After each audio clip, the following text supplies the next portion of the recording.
Today's topic is Can I afford to retire? My name is Michelle Heber. I'm Director of Communications here at Saney's, and I'm going to moderate this session for you today. And Saney's is excited to offer these sessions in cooperation with our corporate partner, AXA.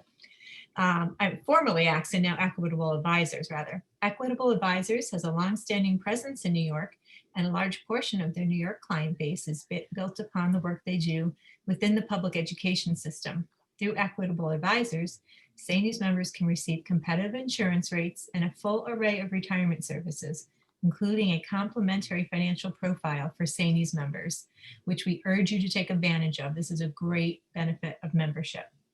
Our presenter today is Nick Agulia, a Regional Vice President for Equitable from the Buffalo area. Now we'll save questions for Nick until the end of the presentation, but feel free to add your questions in the Q&A panel at any time.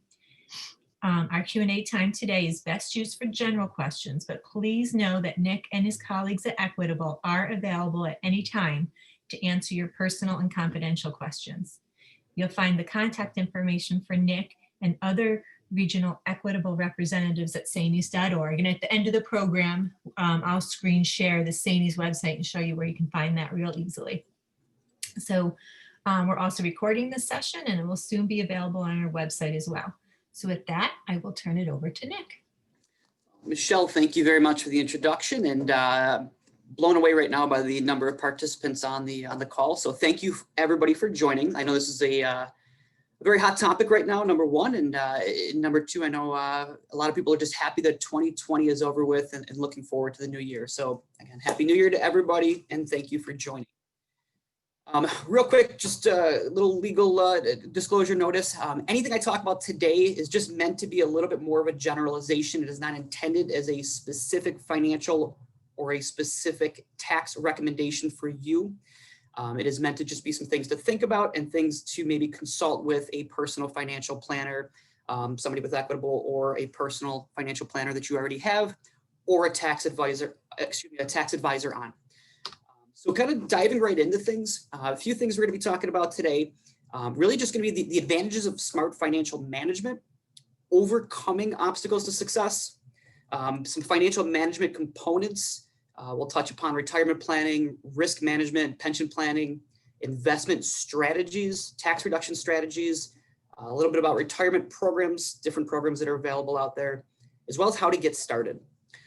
Now, I do want to clarify that this is usually about an hour and a half presentation that I'm going to try to shrink down into 20 minutes. So there's going to be a lot of just kind of key topics that I'm going to touch upon. And again, for anybody that wants to go a little bit more in depth, would advise that you reach out to a financial professional to spend a little bit more time with you on your specific circumstances one-on-one. Okay. So will I have enough money to retire? That's one of the big questions. And these are going to be kind of a list of questions that we really should be asking ourselves to start this process. Because there's a lot of moving parts. There's a lot of different questions that are out there. Some people have a lot of questions. Some people don't even know where to start with the questions. So some of the things that we should be thinking about is, will I have enough money to retire? Which pension option should I take? Should I save money into a 403b, or I've heard about this account called the Roth IRA. Maybe I should put some money into there. How much will health insurance cost me in retirement? Am I with a district where the district maybe provides that health insurance? Do I have the option to maybe go on a spouse's plan at retirement? Can I use my PTO or sick or vacation time to possibly purchase insurance credits?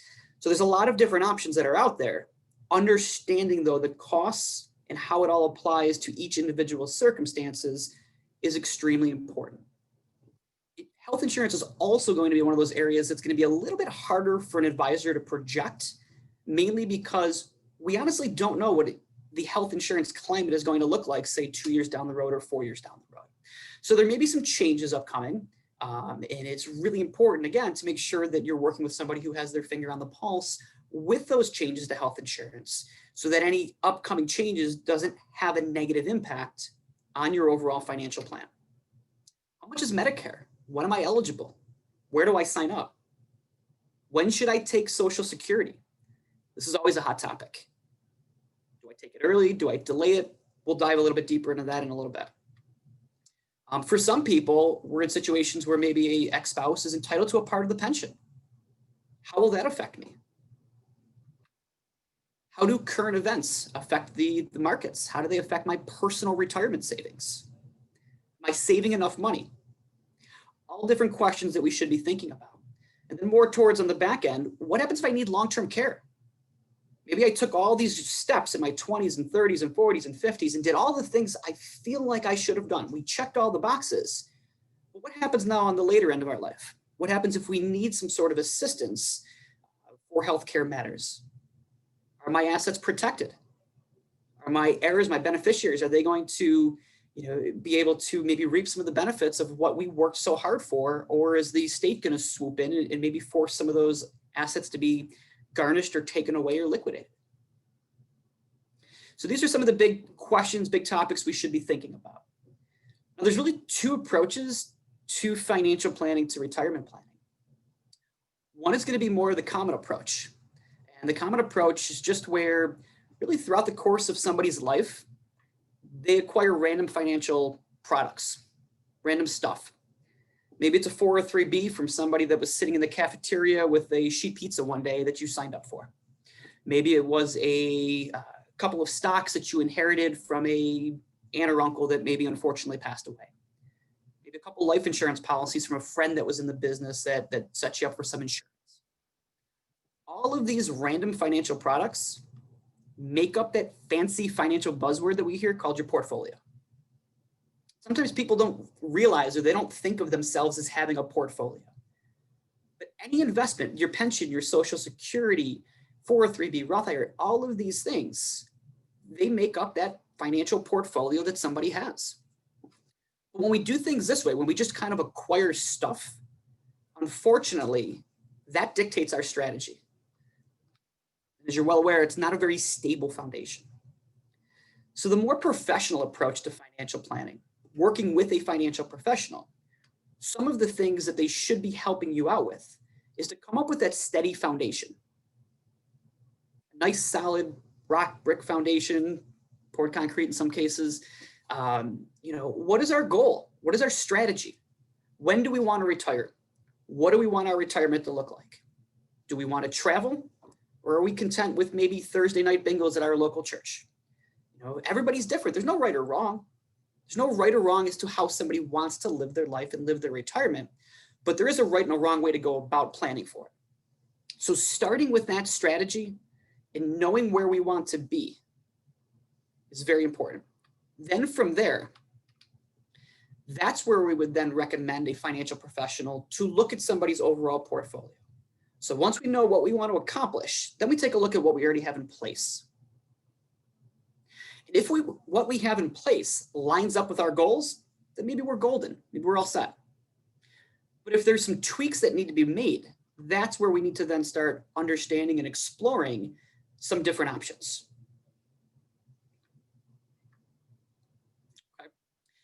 So working with a financial advisor, some of the big questions that we hear frequently are, what will it cost me?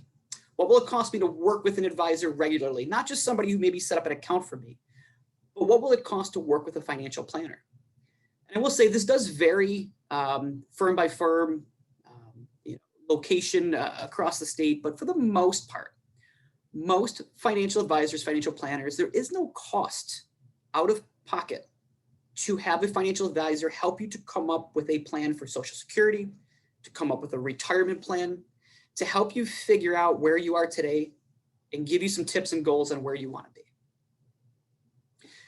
The way that an advisor generally gets compensated is when an advisor makes recommendations, and let's just say that recommendation might be to set up a certain account or to put money with a certain investment company.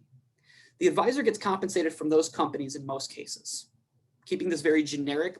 But the important thing to know is that to work with an advisor, rarely are you having to write a check out of pocket to that advisor directly to give you advice. Do I really need an advisor? I'm going to say yes. I'm going to say every single person should seek the advice of a quality financial advisor, financial planner. Okay. This is going to kind of piggyback off to the next couple questions is, are all advisors created the same? And the short answer is no. The licenses and credentials that a financial advisor holds dictates what it is that they're able to do. So there is a big difference between, I'll say, financial salespeople maybe, and financial planners. One looks more based off of products. One looks more at somebody's overall big picture. So a true financial planner should be asking somebody questions like, when do you want to retire? What do you want your retirement to look like? Have you thought about your pension options? Do you understand how they work? Have you thought about Social Security? Are you concerned with debt? Different things like that are going to be important factors in really making an appropriate recommendation for somebody and helping to craft out that appropriate plan. What is a fiduciary? So this is an important one. It's a term that gets floated around a lot, widely misunderstood, but in the most simplistic terms, a fiduciary is an advisor who, by law, holds the licenses and or credentials in which they are required to give advice to clients that are in the best interest of the clients. It's kind of crazy. There has to be a law surrounding this, but it's meant to protect consumers. Okay. So a financial advisor, a financial planner, the licenses that they hold dictates what it is they're able to do. And it also dictates what type of interaction they have with you. So the licenses myself and many Equitable advisors have qualify them as fiduciaries. Helping to manage emotions. This is a big one. Okay. I always use my dad as an example for this. He probably wouldn't be too happy if he knew I used him as an example, but just for example purposes, my dad is somebody who, when the market goes up, he always wants to put more money in. And when the market goes down, he always gets nervous and wants to move things around. So outside of our personal relationship, the biggest value that sometimes I can add to him, or that an advisor can add to their client, is helping to manage the emotions.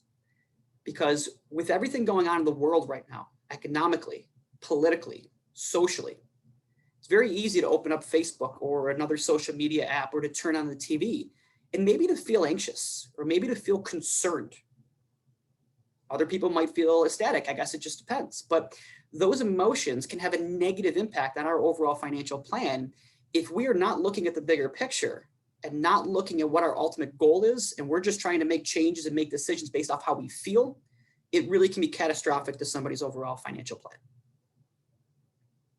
Those are all things to consider when it comes to where an advisor can add value or should add value, and what an interaction with an advisor should look like. So some things, expectations, but having no goals, some things that can possibly derail somebody's retirement plan. So, you may have this picture, this view of what you want your retirement to look like. We don't have a plan to get there. We don't have any goals to get there. We just know someday we want to do it. But without a plan, without having those goals, it's really hard to make sure that we're going to achieve that. The kiss of debt, talk about that more in a second, but going into retirement, or even getting into your later years, still saddled with a lot of debt, sometimes can have a negative impact on somebody's overall financial plan. Now, years ago, it was kind of just it was a strategy that people wanted to go into retirement having no mortgage. Okay. Nowadays, it's not always the most important thing, because interest rates are so low that most people are carrying interest rates of around 3.5%. So going into retirement, having a mortgage isn't the worst thing in the world. But maybe going into retirement with a lot of credit card debt, where we're paying 15, 16+% interest, that might not be ideal. So maybe sometimes taking a step back, even though we know we want to save for the future, paying off some debt in the most efficient manner might be one of the things we also want to take a look at, depending on everybody's situation. Inflation, we'll talk more about. Procrastination, so waiting. Sometimes people feel that they don't need to really start this retirement planning process until they're maybe a year or two away.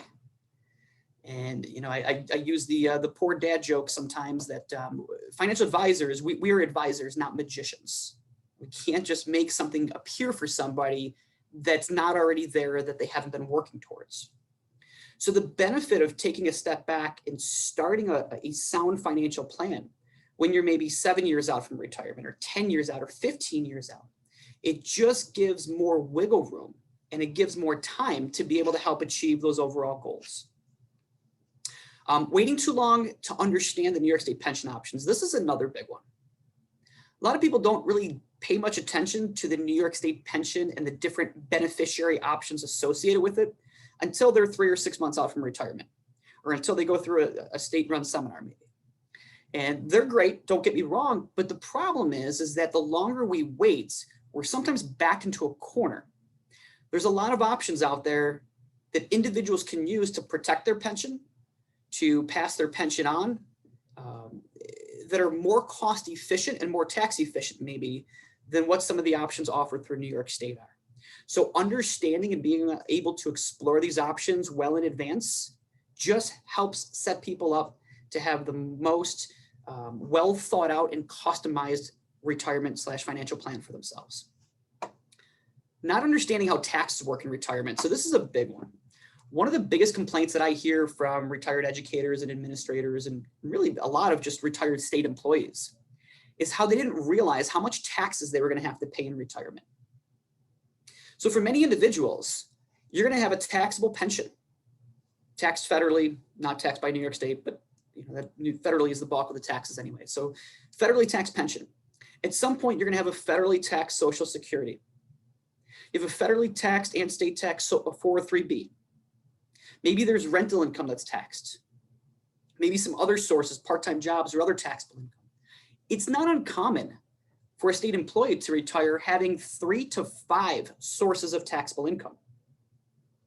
Add on a significant other or a partner, you may have twice as many sources of taxable income. And don't get me wrong, having all these sources, having the pension, having the Social Security, having a savings, it's a blessing. It is a great problem to have. But it's also something that with all those sources or forms of taxable income, we want to make sure that we understand how it can negatively impact us and try to understand well in advance if there's other options or other ways to provide tax-free income into retirement. And there's several solutions for that. Again, we'll dive a little bit more into that in a second. And then another big mistake is following what others are doing. And this is very common, not just within the education space, but anywhere. My dad worked in a factory for 35 years, and the men and women there loved to talk about what they were doing. Some of the advice was good. Usually the advice was bad. Much of the advice, though, was specific on the individual circumstances who gave the advice, which might have not been a great solution for the person receiving it. So you have to take a step back and look and say, the advice that you're following, is it really meant for you, or is it just what somebody else is doing? I remember I've been working with Equitable almost 9 years now.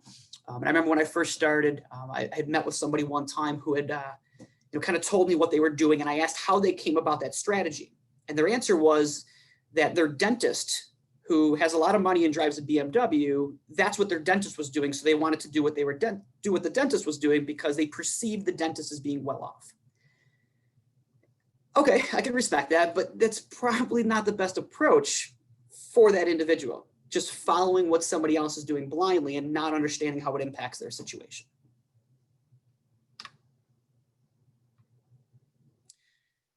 So live it. Some of you may be familiar with the terminology. Some of you maybe haven't seen this before, but live it. These are the 5 killers in retirement. Number 1 is longevity. Now, kind of odd to say that longevity is a killer, but from a financial standpoint, it is. I think we all hope we live very long, very healthy lives. But with that comes an added concern of, is our money going to last us long enough? We need to plan for that. What good was it to work our whole life, to eat healthy, to exercise, to do all of the things that we felt were important to us? And now all of a sudden we get into our late 70s, early 80s, and we're very healthy, we're active, but now we don't have enough money to do the things we want to do.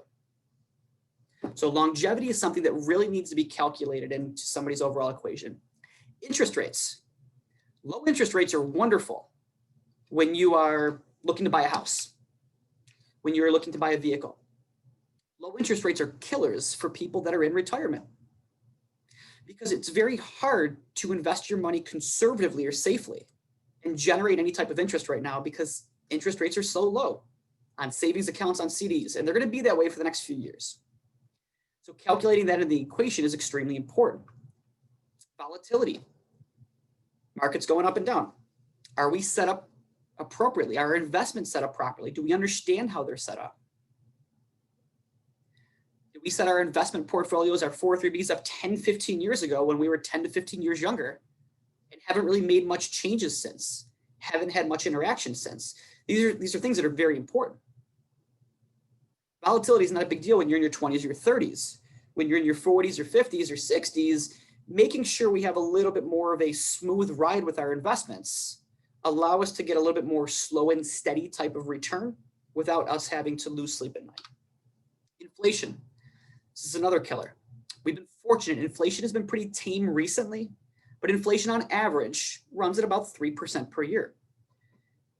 So the cost of everything around us gets more and more expensive every year that goes on. One of the big concerns right now is over the past 12 or so years, the government, the Federal Reserve, the US government has printed money like crazy. There's been a lot of money, much of it needed, but a lot of money that's been printed and put into the US economy. The concern overall when that happens sometimes is you can then start to see a spike in inflation. So if somebody's looking to retire in the next couple of years and you have a budget that you did for yourself in Microsoft Excel and you feel pretty good, but we didn't plan for the fact that bread, milk, eggs, price of the gas pump, that could all double in short order. That can throw us out of whack very, very quickly. And taxes. Talked about this a little bit already. It is a theme that I think is very, very important, is keeping more of your own hard-earned money and finding ways to not only save money on taxes now, but also find strategies for tax-efficient withdrawals and tax-efficient savings down the road. So some key points. Maximizing the pension by tier. Okay. Many of you, I'm sure, are very familiar with this, but there are levels you have to hit by tier. Tier 4, I'm going to assume most people on this call probably fall within tier 4. Okay. If there's some outliers, I apologize, but I'm going to say the bulk of people. So if you fall within tier 4, we need to understand then that there is a couple milestones. We really need to try to hit 30 years of service and at least age 55, or at least 20 years of service in age 62. And if we don't hit one of those two milestones, it could have a huge impact on our pension. COLA on the New York State pension, or lack thereof. The New York State pension is phenomenal. Very few bad things anybody can say about it. It's very well funded. The state does a very good job of managing it at this point. However, the cost of living adjustment is minimal. Maybe a couple $100s a year, you're roughly going to get more in your pension every single year.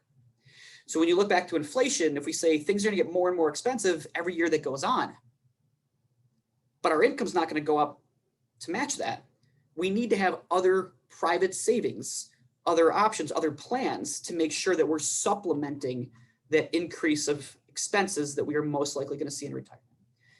Pension options versus fuller beneficiary options. So do we take a pension option? Do we choose maybe the full pension? If we do, how does it impact our significant other, our family, if we have one that we're planning for? What about the beneficiary options? How do they work? I think we're up to 12 different options right now. Terms like 25% of this and 75% of that and pop-up and joint and years certain. And, again, some of you I'm sure are very well versed on this, but for some of you, we haven't really looked at it yet. The sooner we have a better understanding of how it all works, the sooner we can craft, or you can craft, a more thorough, comprehensive plan for yourself. Social Security. All these different numbers out there. You think it at 62, early Social Security. For most of you on the call, 67 is going to be your full retirement age.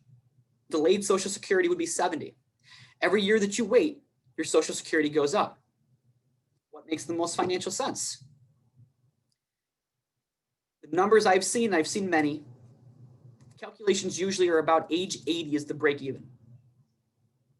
Meaning if you take your Social Security at 62, you're going to get a lower amount, but you would have been collecting it for a longer period of time. Where if you take your Social Security at 67 or 70, you get a higher amount, but you would have collected it for a shorter period of time.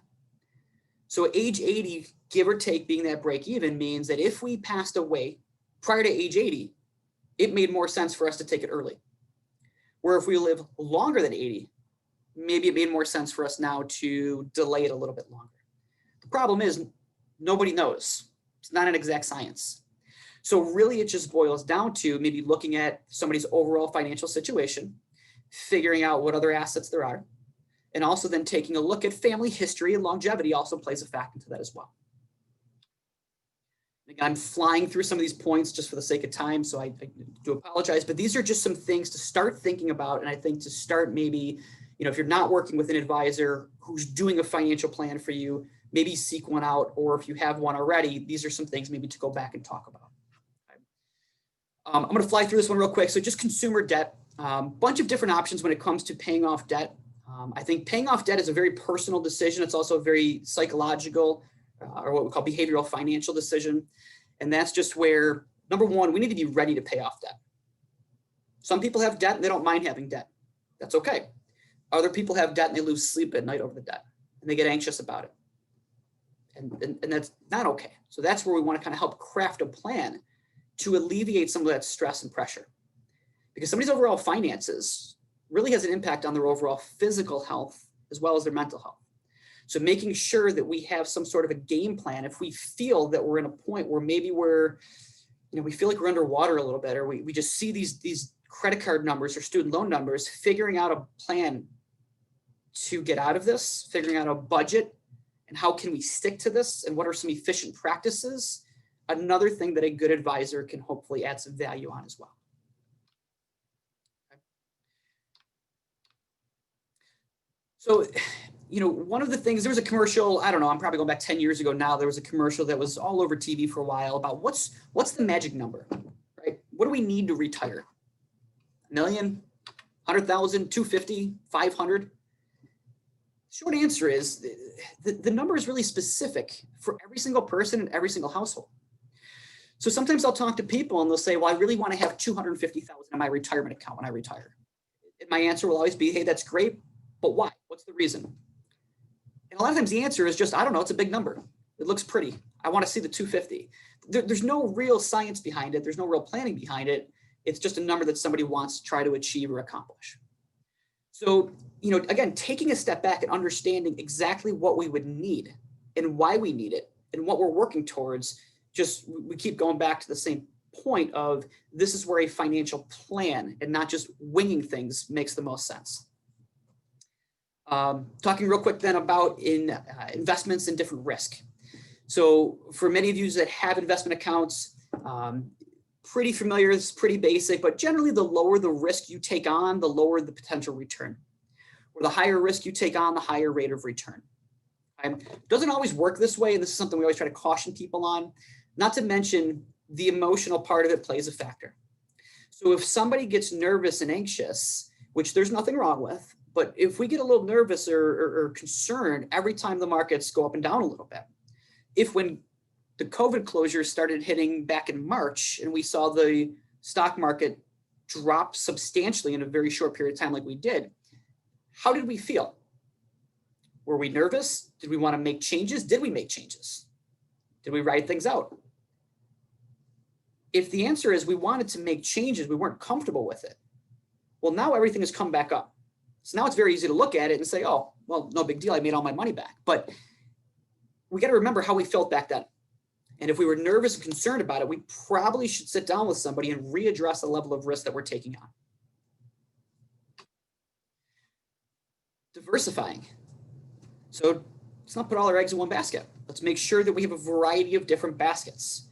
Maybe short-term money, maybe some protected money or some guaranteed money, maybe money that's tied to the stock market, maybe money that's tied to the bond market or interest rates.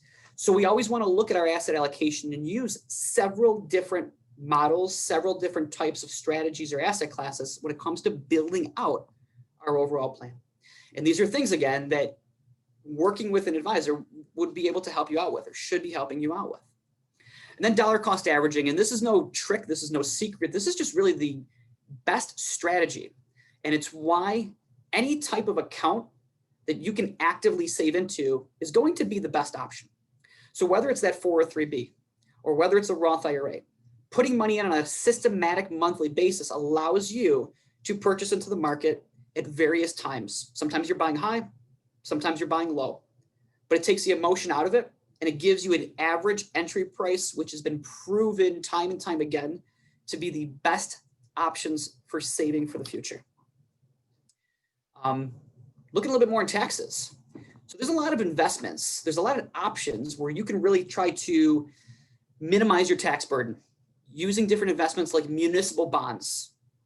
Okay, these are rarely suitable or recommended for inside of a retirement account, but for somebody who has money in checking or savings, or maybe you received an inheritance. This is a way to still make interest, but not have to pay taxes on it. Qualified retirement accounts, things like IRAs, Roth IRAs, 401ks, 403bs. Again, all different retirement plans that maybe yourself and or a significant other potentially might have access to save into at work. So utilizing the systematic savings program, saving money in per pay per month, is always going to put you in a better situation. Saving money into a Roth IRA. So this is, again, not meant to be a recommendation, but I'm going to try to be pretty blunt with this.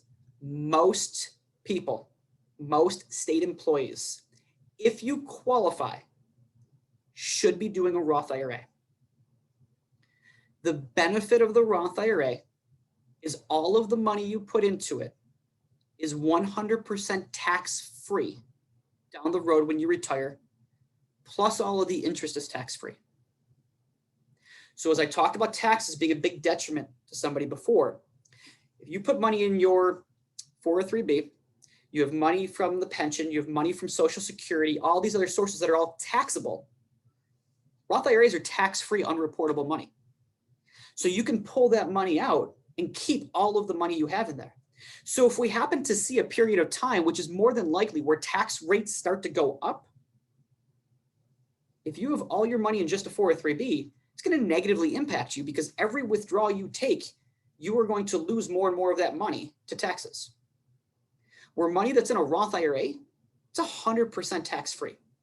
This does not get talked about enough, and it is something that every single person, pretty much as long as they qualify, should be saving into. And when I say if you qualify, the income limits, if you are married filing joint, your adjusted gross income has to be under $206,000, which means you can probably make around $230 something.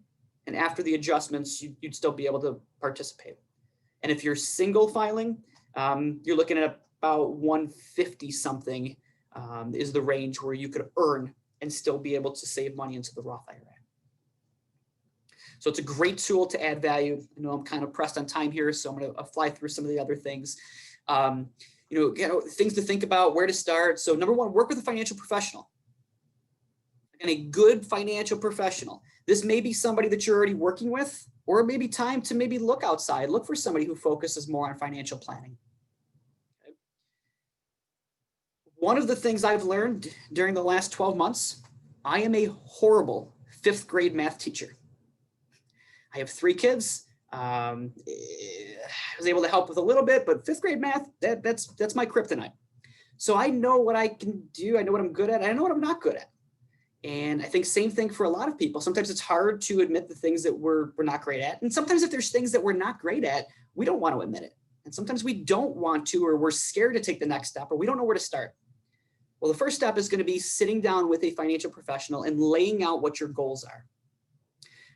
And if that financial professional is not listening to your goals and they just want to talk about products, find another financial professional. Find somebody that's going to listen to you and care about what it is that you want to accomplish and craft a plan specifically for you.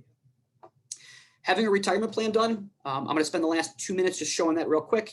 Budgeting and cash management, reviewing insurances, investment allocations, and the theme of the day that I keep going back to is tax planning. Again, other things to think about. Yes, I know working with the professionals on here twice because I value it that much. Obviously, I'm biased, but working with, building a foundation with risk management and cash reserves. So we can't forget we need to have money in checking and savings and other reserves as well if we have bills or unexpected expenses. Trying to eliminate some consumer debt, paying yourself first. So it means instead of paying money in taxes, let's figure out ways maybe for you to put money into your retirement accounts and give it back to yourself and lower your taxable income. And really one of the biggest parts is reviewing and fine-tuning your strategy regularly. Political administrations change. The economy changes. Tax law change, right? The only thing constant is change. So if all of these changes are happening over the next 2 years, 4 years, 8 years, 12 years, and we still have that same plan that we haven't modified, we're probably falling behind. So the review is one of the most important things. So before I get to Q&A, I just want to show one more thing real quick. And I apologize if I'm a couple minutes over here, but I think this will be beneficial for a lot of people to see. So when we say, or when I talk about a financial plan, what does it look like? Well, there's a lot of different financial planning software out there, most of which is overly cumbersome. I've seen financial plans that were 56 pages long of graphs and charts that nobody understands. There's zero reason for it. So trying to take all the complicated nature of financial planning and to break it down into a couple of easy things, like 2 easy questions. How much money do we need? Where's the money going to come from? So this is an example of the financial plan that we usually would put together for somebody. Other advisors work with similar programs as well. So in this example, we have Jim Halpert and Pam Beasley. Huge Office fan, my wife and I. So if anybody's watches The Office, you'll get the reference, obviously. But this just shows an example of the individual's income, projection for pensions, Social Security projections at different ages, their living expenses, their assets, their debts. This is a nice way of you taking something out of a loose leaf binder or taking something out of an Excel spreadsheet and having it visually right in front of you. This is something that we put together for people. Again, other advisors do the same thing, or some may at least, but it's a way to be able to use this as a guide and figure out on a year-to-year basis exactly what's changed in our situation and maybe where we need to shift things around or where we need to accomplish things. And then taking it even one step further, and this is the last thing before we get to Q&A, having a comprehensive retirement plan. So this is an example in this case where this couple was 105% goal covered. So this is great. This is great for somebody to see. They have the peace of mind of knowing that if they retired when they wanted to retire, they will be set. And you look at all the different things we took into consideration. It's a little bit small on my screen, so it probably is on yours too, but things like living expenses. So we built in living expenses. We adjusted it for inflation. Travel expenses if somebody wants to travel. Medical expenses going up over time. We took a look at all the incomes, the pension income, Social Security income, ran all the different projections, and then we get a year-by-year cash flow. So I'm just going to show one line here. Let's just say at age 62. So at age 62, this individual, the amount of money they needed adjusted for inflation per year, this household, they needed $151,000 per year, which I know seems like a little bit of a higher number. For some of you, maybe that's accurate. For some of you, that might be a little bit high, but again, this is just an example.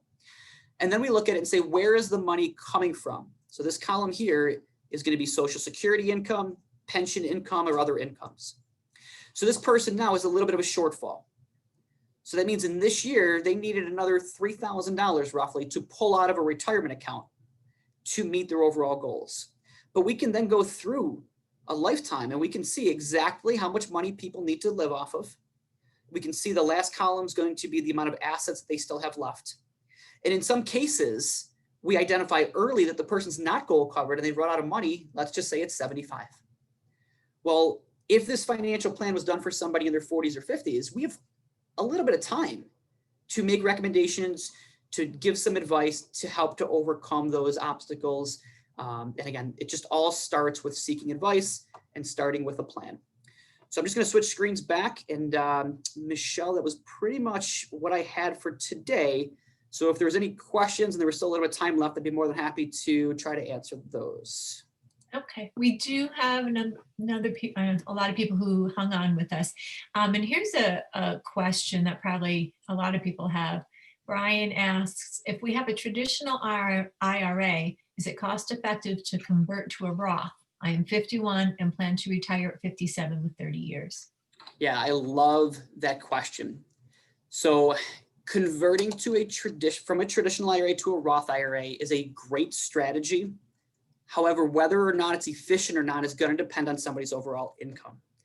So unfortunately, it'd be really hard for me to tell you exactly, but depending on your household income, if you are in maybe the 24 or 28% tax bracket, I would probably argue that it doesn't make sense for you to convert, because you're going to be paying more taxes now than you would have in retirement anyways.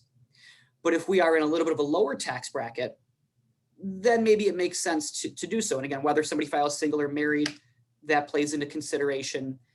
Or sometimes just waiting until retirement to actually start the conversion process in retirement. If this is money that we don't necessarily need right away, it might make sense to wait till our income does go down a little bit. So for instance, if somebody's retiring at 57 and security doesn't kick until 62, well, those are 5 years and your income is going to be a little bit lower. So maybe between 57 and 62, before Social Security kicks in, maybe those 5 years are when we try to focus on converting a little bit every single year and turning those funds over to Roth funds at that point in time. It is a great strategy. It just really depends on somebody's tax bracket and whether paying the taxes now in their tax bracket is going to be more beneficial than just letting it ride. Okay. On the IRA topic, what is a good option if one's not eligible for an IRA at this time? So that's a great question. So if somebody's not eligible to save into an IRA, I'll say first, it's a pretty good problem to have. But if you're not eligible, making sure that we're maximizing and maxing out our 403B or our retirement plan through our employer will be the first thing that we would talk about doing. And then from there, there are a couple of other strategies. So if taxes are a concern, really the two main options would be, number one, investing into what we call a non-retirement account or a brokerage account and utilizing municipal bonds. You're going to receive a little bit lower interest, but that interest is all tax-free. The secondary option is there are specific accounts out there. There are variable life insurance policies. There are non-qualified annuities that allow somebody to invest money and have it grow tax deferred and or tax free.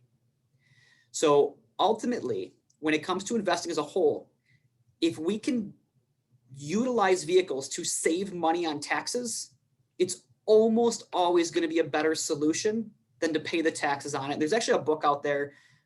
It's a little bit more in depth, actually, and cumbersome. A lot of us financial professionals read it, but it's great for anybody. It's called The Power of Zero. David McKnight is the author of it, but he just talks about how strategically, if one sets up their whole life where they save only in accounts that are going to provide them tax-free income down the road, they will have so much more disposable income by not having their income be as taxable. Okay. So Nick, since we are over, there's a few more questions, but it seems so many people's questions are specific to their individual situation. So if you want to stop your share screen, I am going to launch the Saney's contact page where everyone can contact either Nick or their local Equitable representative, and you can follow up directly with an advisor in your area or Nick. So if you want to just hit stop share, thank you. And I will launch this quick before we log off. So folks, here we are at the Saney's website. We go to saneys.org.